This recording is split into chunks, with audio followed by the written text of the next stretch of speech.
Hello everybody and welcome to another Classical Kids with Alan. We were testing some new technology which we're excited to share with you.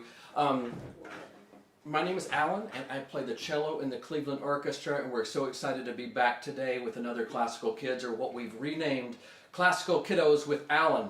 Now, if you've joined us in the past, you know we've done some other lessons. We did a lesson about families, and we talked about your family and my family and the Cleveland Orchestra family, which was a lot of fun. Last time we did a lesson on patterns, and we found patterns all over the place. And today what we are going to be doing is finding music in your home.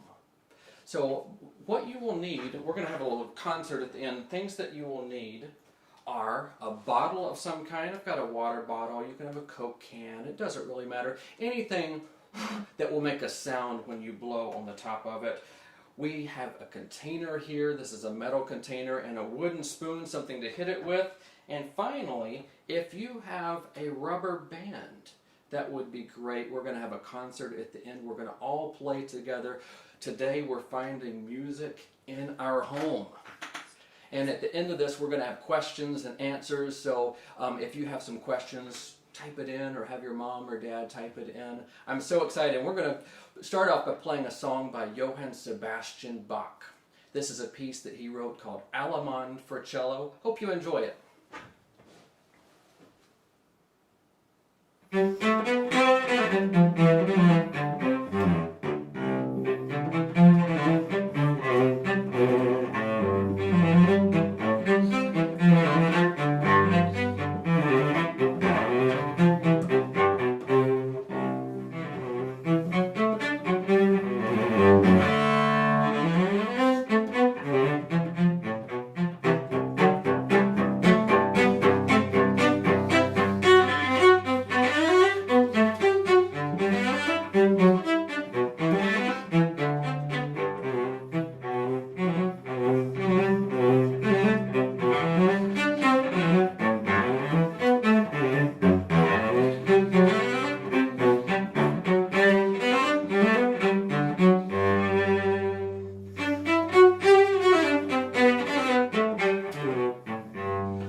Everybody, music in your home. Before we find any music in your home, we need to define what music is. Now, music isn't just a bunch of noise. Music isn't a car horn or a dog barking or a scream. Music is sound that's organized in a way that makes sense. I'm going to say that again. Music is sound organized in a way that makes sense. It can tell us a story. It can do all kinds of things, but the sound has to be put together in a way that our ears can understand it. And one of the ways that composers do that is with something called dynamics. Can you say dynamics for me?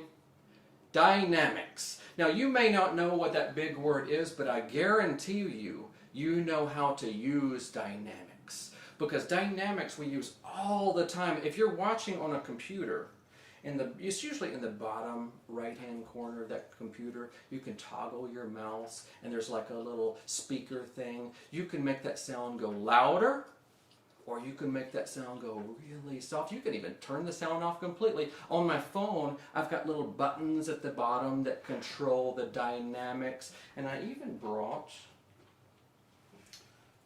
a television remote. And when I want a show to be louder, I'll press this button. When I want it to be softer, I'll press another button that turns up and down the sound.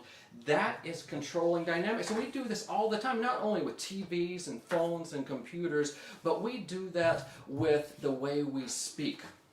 If we're really excited about something, we're going to scream it as loud as we can. What I want you to do right now is I want you to think of something that makes you excited. I'm kind of hungry. So I'm going to say pizza. And I'm going to count to 3. And when I count to 3, what I want you to do is I want you to scream pizza. Here we go. 1, 2, 3. Pizza! Now that was pretty good. Let's see if we can do it louder. I want you to scream so loud this time that neighbors will start to look around and see if there's like some pizza party at your house. 1, 2, 3. Pizza! But when we're scared, or when we're nervous about something, we can turn down the dynamics. We can use our voice like a whisper. Can you do that? Maybe let's think of something you're scared of. Miss Jen, what's something you're scared of? Labor. Labor. Spiders. Spiders. Well, let's go with spiders. And what I want everybody to do is we're going to count to 3 again. But instead of screaming, we're going to whisper.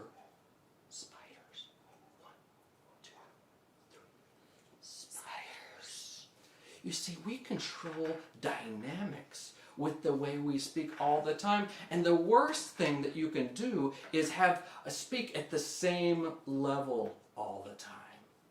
I had this teacher when I was in college. I took a calculus class at 8 in the morning. Never do that, by the way. When you're older, never sign up for calculus at 8 in the morning.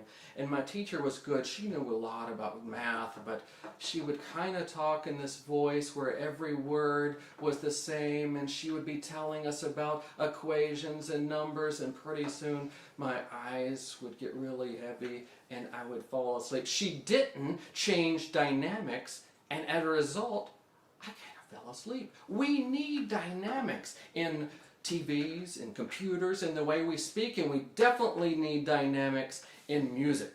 Now, we don't say loud and soft necessarily in music. We have fancy Italian words for that, and I want to teach them to you. The one that I want to start with is called crescendo. And Jen, we have some cutting-edge graphics that I want to show you. That is our cutting-edge graphics. That is a crescendo. And Jen thought of this. She said it kind of looks like a kitchen tong. It kind of looks like a kitchen tong. So what I want you to do right now is I want you to sort of make that shape with your hands. And I'm going to play a note and we're going to get louder and louder. Here we go. Now the opposite of loud is soft. You know that, right? And what the opposite in Italian is called decrescendo. Can you say decrescendo? And it looks exactly the opposite way. It's sort of shaped the opposite way. So the small end is over on the other side. It's like I flipped those kitchen tongs around. And so this time I'm going to decrescendo a note. Here's loud, softer, softer, softer, decrescendo. Now, we are going to put it all together in a piece of music called the Swan.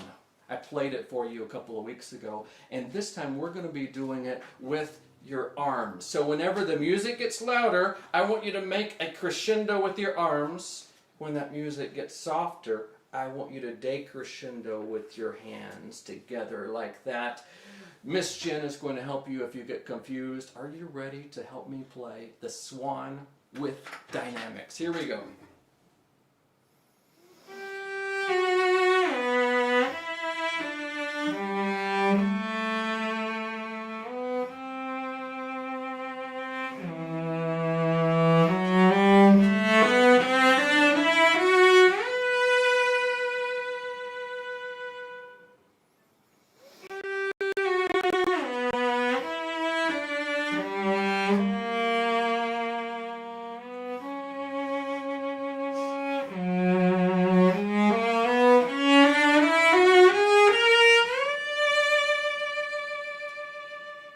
Good job. I've never had to play the swan by dodging somebody's hand at the same time, but that's fun. We're talking about dynamics and we're talking about music in the home. Good job, boys and girls. Now, we talked about dynamics. Where else can we find music in the home? You know, I bet every one of you in your house, I bet you have a clock in your house, don't you? I bet you've got a clock in the house. Think about all the places that we see clocks. And what I want you to do is write it in your computer. I don't know why I'm doing this, but it's kind of fun. Write it in your computer, all the places that you might see clocks in your house. And Miss Jen we're going to read a few of the answers. We may not be able to get to all of them, but I'm going to give you some thinking music. I'm going to play the Jeopardy theme song. Hopefully I won't forget it. So while I'm playing Jeopardy, I want you to be thinking and writing all the places that we have clocks in our homes. Here we go.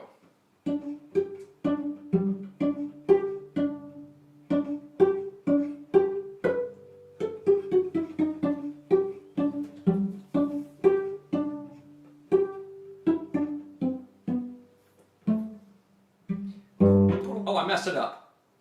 There we go. Very good.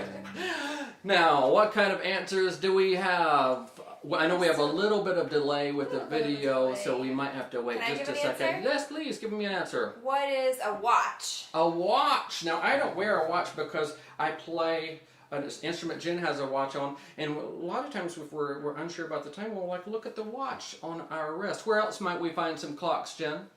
What is a microwave? A microwave. A lot of times they're on the microwave. We'll have to look and see the time so we don't burn things. Ovens will also have some clocks. My cell phone, if you're watching on a phone, your cell phone is going to have some clocks, and you'll be able to tell the time that way. Your computer has usually at the bottom right or bottom left, there's going to be a clock on that as well. Clocks are all around us. Maybe some of you even have a grandfather clock, and we're having some technical difficulties with the answers, but that's okay.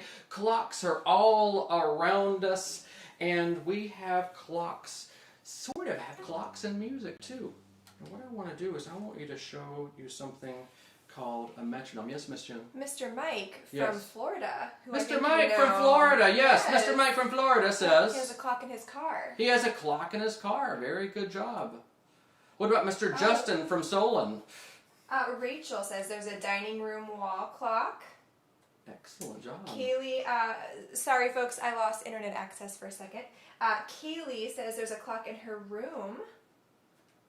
Lauren says there's Gavin, who's 5, says there's a clock on their wall, on the nightstand, on the DVR, and in the car. Excellent job. Clocks are really important because, we base our lives around time.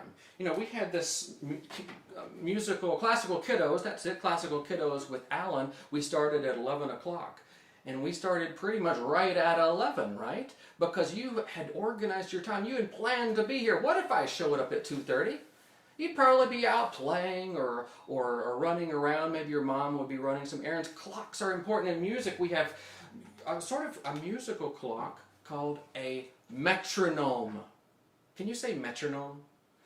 Very good job. Now, one thing, I didn't say this, but one thing all clocks have in common is that they all have 60 seconds in a minute. And with my musical clock, I can make this click 60 times every minute. I can put that musical time right into a song. And what I want to do now is we're going to do a song with that heartbeat, with that beat of 60 beats per minute. In other words, exactly like a second. And we're going to do something called a lullaby. And this is by Johannes Brahms. And if you have a teddy bear or a baby doll, put it in your arms. Put it in your arms. And rock it back and forth. If you don't, just pretend we're having fun here. Here's the lullaby by Brahms.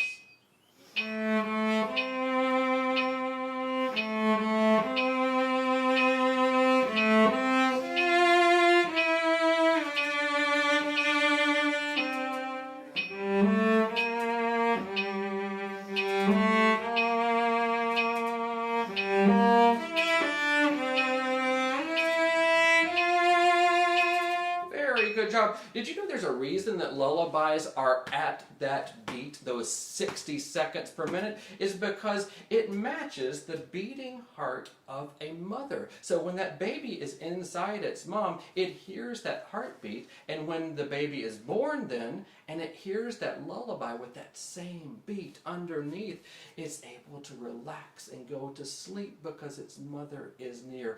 That musical clock will tell us that, but the great thing about the musical clock, unlike the clocks that you've got in your home and in your car and in your watch, is I can change time with this musical clock. So now, instead of doing 60 beats per minute, we are going to change this to 100 beats per minute, and Miss Jen is going to come over here, and we are going to do the Alamon. Do you remember that Alamon that I started off with? It was sounding like this. And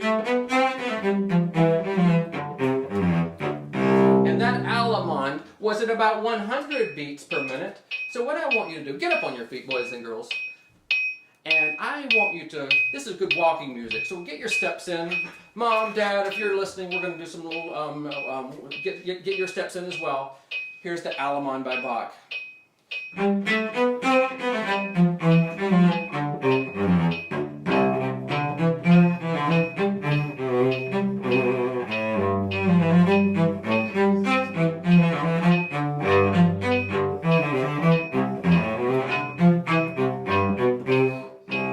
Good job. Now that musical clock, like I said, is amazing because I can change time. We started off with a lullaby at 60. We just did a walking thing with a 100. But I'm going to wind my magical metronome now.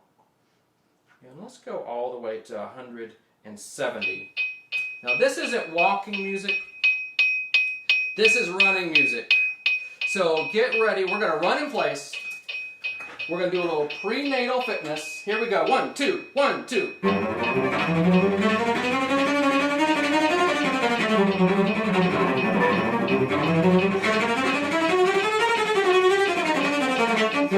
Good, that was so fast I couldn't even keep up.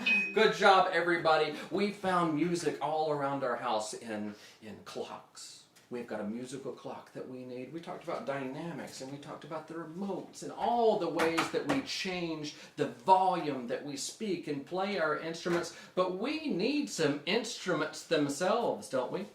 We need some instruments to play. Now, what family of instruments is the cello in? Say it out loud if you know the family of instruments that the cello is in. It's the string family, right? Very good. And it's pretty obvious why it's in the string family, because it's got strings, right? And it has 4 strings, but I want to show you how those strings work. And what we're going to do is we're going to actually get Watson to help. We're going to try to get Watson to help, I should say. This is Watson's favorite toy. This is a rope. And what happens, Watson, do you want to play with this rope? You do, don't you? And so what happens is I'm going to take one end, and he's going to take the other end, and we're going to pull back and forth. Come on, Watson. Pull back and forth. He's a little distracted because we put out some treats. Now he's into it. And so what happens is when he pulls on one end and I pull on the other end, we have tension on that rope. He's really strong. Now, it doesn't make any sound, really, because it's too thick, and we're not pulling it hard enough. Even Watson's not pulling it hard enough. But I bet you can make some sound with this rubber band, because it's the same principle that we're talking about. Hi, Watson. This is a rubber band. And so if you have a rubber band, I want you to stretch it. Maybe put it between your 2 fingers like this. Don't hit your mom with it or your dad. And pull it and see if you can make a sound like that. Now, there's something interesting. When you pull that rubber band even tighter, the sound gets higher. And if I relax the tension, I didn't have you say that word. Can you say tension? If I relax the tension on that rope, it changes to a lower note. Tighter, lower.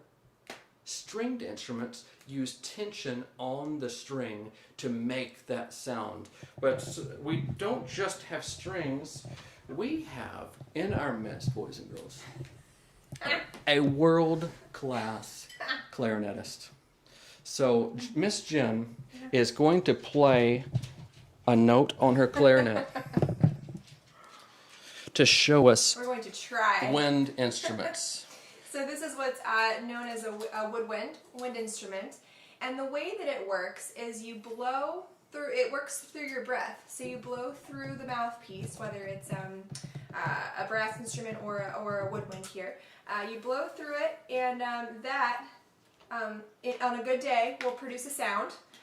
You can see here, maybe you can't see here, we'll get a little bit closer. There are some keys on this instrument, and so the way you control what notes you're playing depends on what holes you cover or what keys you press. So if you get closer, you can see this is how you hold it. Now, boys and girls, Mr. Allen is a professional musician. I haven't played this in 4 years. I played every 4 years for alumni band. Sorry, Mr. Pooster and Mrs. Teague. So hopefully we'll get a sound. We've had varying degrees of success. Cross your fingers, boys and girls. You put it up to your mouth and blow, and hopefully something's going to come out. That's how you get a sound out of a woodwind. Very good job. Fendi is our first chair clarinetist in the Cleveland Orchestra. You better watch out. She's coming for you. Now, I don't play clarinet, but I do have this water bottle here. I've got a water bottle here. And this water bottle, if you put your, it's empty by the way, and if you put your lips up to the side of it and blow down, you can make a sound too, like a woodwind instrument. So if you have your bottle, get it ready, put it right up against your mouth, and see if you can make this sound. Good. Now, we were talking about dynamics, right? See if you can make a soft sound. Now we're going to make a loud dynamic. We're going to crescendo. Get ready? That wasn't very good. Now we're going to do a slow sound. We're going to do like a couple slow notes.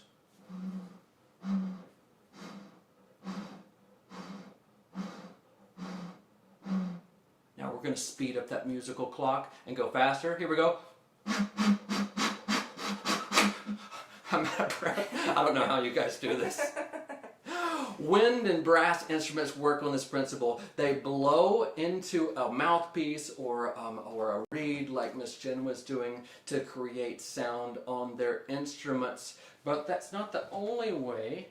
We have also percussion instruments. Now I've got this container here, and whenever I hit it with this spoon, it makes that sound. Now I want to show you a different container. This one is a little bit smaller, but it's got coffee in it. I don't know if you can read that, but it's got coffee in the middle of it. And listen to how different the sound is. It's much softer than this big one.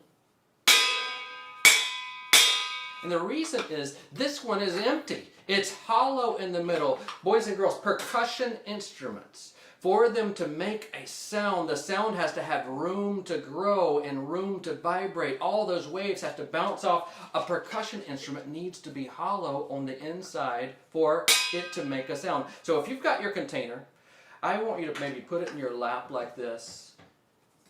And we're going to go 2, 3, 4. We're going to speed up that musical clock. We're going to do it at about 100. And let's practice that. We don't do anything without practicing in the Cleveland Orchestra.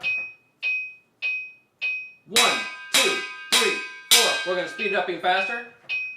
1, 2, 3, 4. Percussion instruments can have those same dynamics and those same tempos, that time that we talked about, all those different ways. So we've got instruments. We've got that rubber band. This is our string instrument. We've got the percussion instrument, these pots. And we've got the woodwind instrument, the clarinet, and the bottle. So now we're going to put it all together in a song. Do you know this song, boys and girls, called If You're Happy and You Know It? If You're Happy and You Know It. And usually in the middle of it we clap our hands. But this time what we're going to do is we're going to do a verse. And instead of clapping your hands, get your rubber band ready. And this time we're going to pluck a string. So Miss Jen, can you come over here, take this rubber band, I'm so tempted to shoot it, but I won't. Wise man. Wise man. So we're going to do, if you're happy and you know it, get your rubber band ready. And we're going to do this together. Here we go.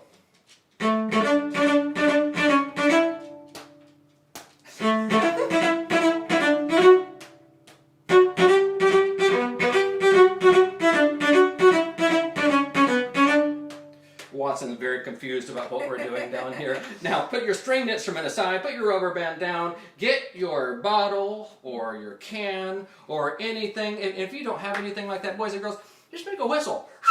You can do it like that. That's a wind instrument. So this time we're going to, if you're happy and you know it, blow your horn. Are you ready? Yes. You're ready.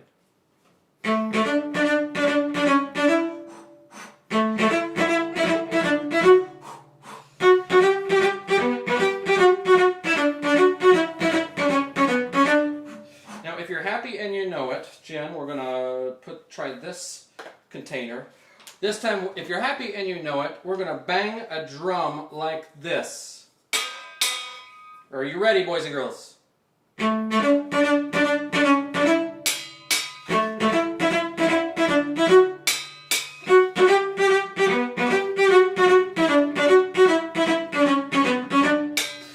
we're going to do it all together, and I want you to sing with me too. Boys and girls, you might not know this, but did you know that you are a wind instrument? You've got air inside your lungs that comes out every time we speak, every time we sing. We are using our breath like a wind instrument. Did you know that you're a stringed instrument? There are vocal cords inside your throat right here. And when that wind from our lungs comes over those vocal cords, we're able to make a sound. We're even percussion instruments. We can clap our hands and stomp our feet. We can make all kinds of sounds. So this time we're going to try to do all three at the same time. If you're happy and you know it, do all three, which means you're going to pluck a string. Can I have the rubber band, please? Thank you. Pluck a rubber band. Blow your horn. Blow your horn and strike a drum. Okay, are you ready? And sing along with us too. If you're happy, you know it. Here we go. Pluck a string. Do all three.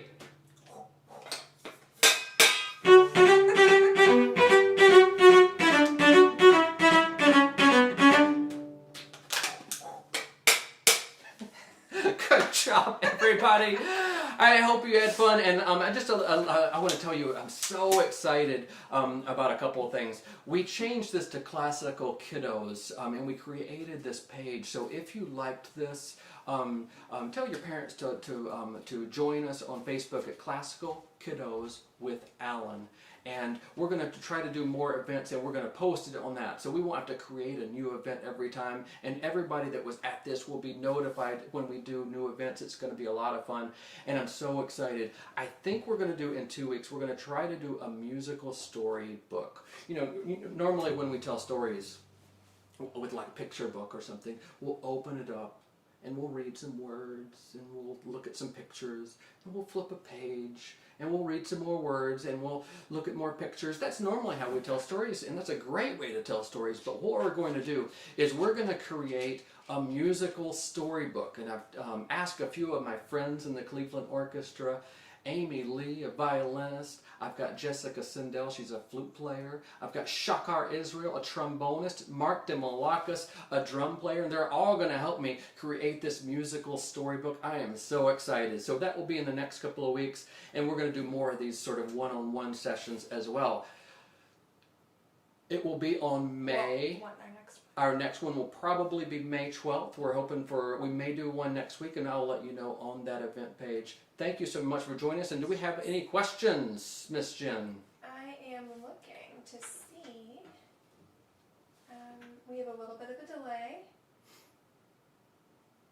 How about some delay music? Yeah, let's do some delay music. How about some delay music?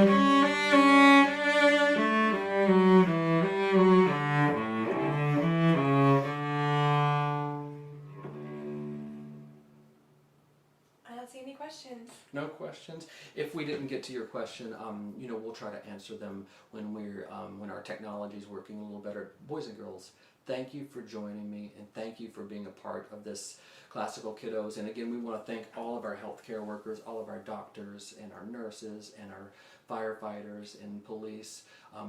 Give them a big thank you, and for all the things that they're doing, they're protecting us. Thank you so much for coming.